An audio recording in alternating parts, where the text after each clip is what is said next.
ဒီနေ့ဗီဒီယိုလေးကတော့ relationship တွေ marriage တွေအတွက်ပေါ့နော်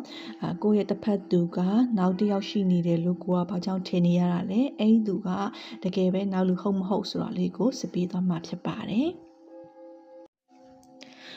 ကိုကတက်ပါဆန်လို့ထင်နေတဲ့သူပေါ့နော်အဲ့ဒီသူကတဲ့ဘာလို့လဲဆိုရင်တော့ဒီကိုနဲ့လည်းတည်နေတယ်ကိုယ့်ရဲ့မိသားစုအတိုင်းဝိုင်းနဲ့ရသူပေါ့နော်မိတ်ဆွေအတိုင်းဝိုင်းနဲ့ရသူမျိုးလည်းဖြစ်နိုင်တယ်ဒါမှမဟုတ်လို့ရှိရင်ကိုယ့်ရဲ့တစ်ဖက်သူနဲ့အရင်တုန်းကချစ်သူသမီးစားဖြစ်ခဲ့ဘူးတဲ့သူမျိုးဆက်ဆံရှိခဲ့ဘူးတဲ့သူမျိုးပေါ့နော်အဲ့လိုလူမျိုးနဲ့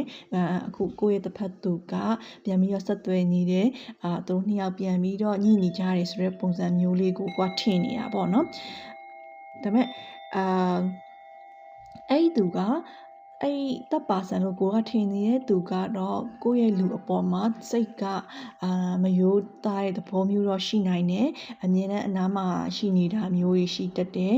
သွားလျာနောက်ကနေပါနေတာမျိုးပေါ့နော်အလုပ်ကိစ္စသက်သွားမယ်ဆိုလည်းပါနေတာမျိုးတခုဆိုလို့ရှိရင်သူကပါတွဲပြီးတော့တွေ့နေရတယ်ဆိုတော့ပုံစံမျိုးလေးတွေ့နေရတယ်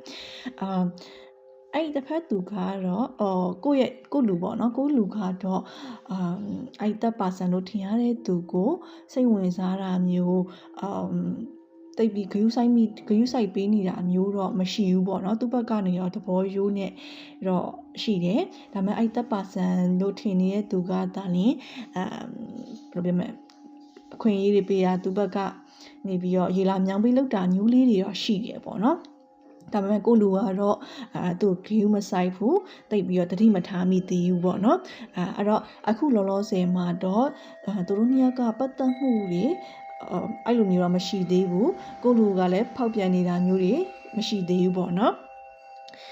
ဒါပေမဲ့ကိုကတော့အဲ့ကိုစိတ်ထဲကသင်္ကန်းမတကင်းဖြစ်နေတဲ့သူကခုနပြောခဲ့သလိုရီစားဟောင်းဒါမှမဟုတ်လို့ရှိရင်ကိုနဲ့တိနေအတိုင်းဝိုင်းနေရသူတယောက်ဖြစ်တယ်ဆိုလို့ရှိရင်အဲ့လိုနည်းနည်းလေးတတိထားစောင့်ကြည့်ဖို့တော့လိုအပ်တာပေါ့နော်သူ့ဘက်ကနေရောမရိုးသားတဲ့တဘောလေးတွေရောရှိနေတယ်အခုချိန်ထိကတော့ကိုလူကနေပြီးတော့သူစီရောမပါသေးဘူးဆိုတာလေးတော့တွေ့ရပါတယ်ရှင်